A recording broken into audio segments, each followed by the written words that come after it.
Ladies and gentlemen, the very word secrecy is repugnant in a free and open society, and we are, as a people, inherently and historically opposed to secret societies, to secret oaths, and to secret proceedings. We decided long ago that the dangers of excessive and unwarranted concealment of pertinent facts far outweighed the dangers which are cited to justify it.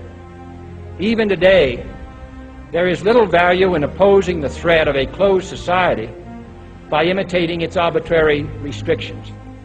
Even today, there is little value in ensuring the survival of our nation if our traditions do not survive with it.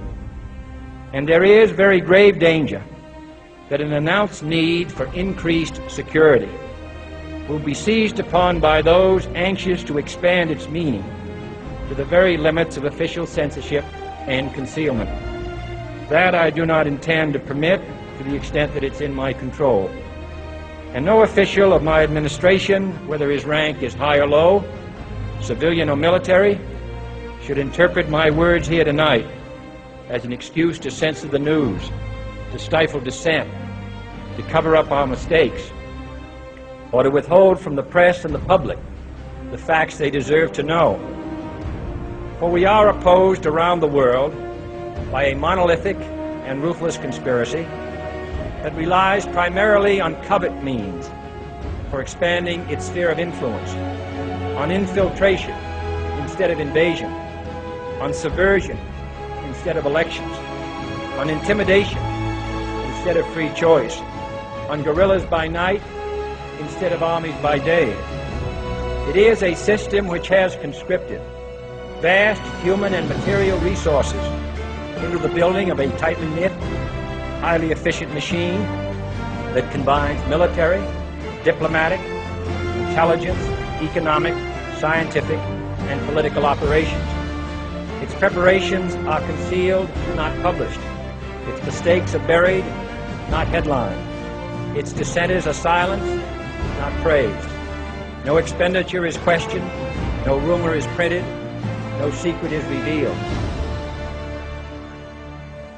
No president should fear public scrutiny of his program, for from that scrutiny comes understanding, and from that understanding comes support or opposition, and both are necessary. I am not asking your newspapers to support an administration, but I am asking your help in the tremendous task of informing and alerting the American people. For I have complete confidence in the response and dedication of our citizens whenever they are fully informed.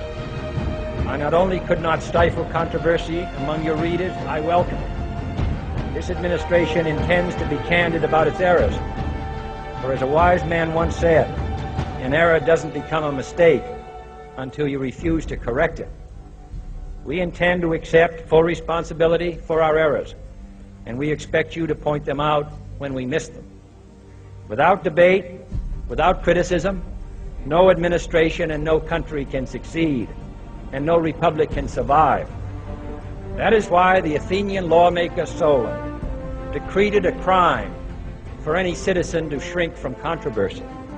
And that is why our press was protected by the First Amendment, the only business in America specifically protected by the Constitution, not primarily to amuse and entertain, not to emphasize the trivial and the sentimental, not to simply give the public what it wants, but to inform, to arouse, to reflect, to state our dangers and our opportunities, to indicate our crises and our choices, to lead, mold, educate, and sometimes even anger public opinion.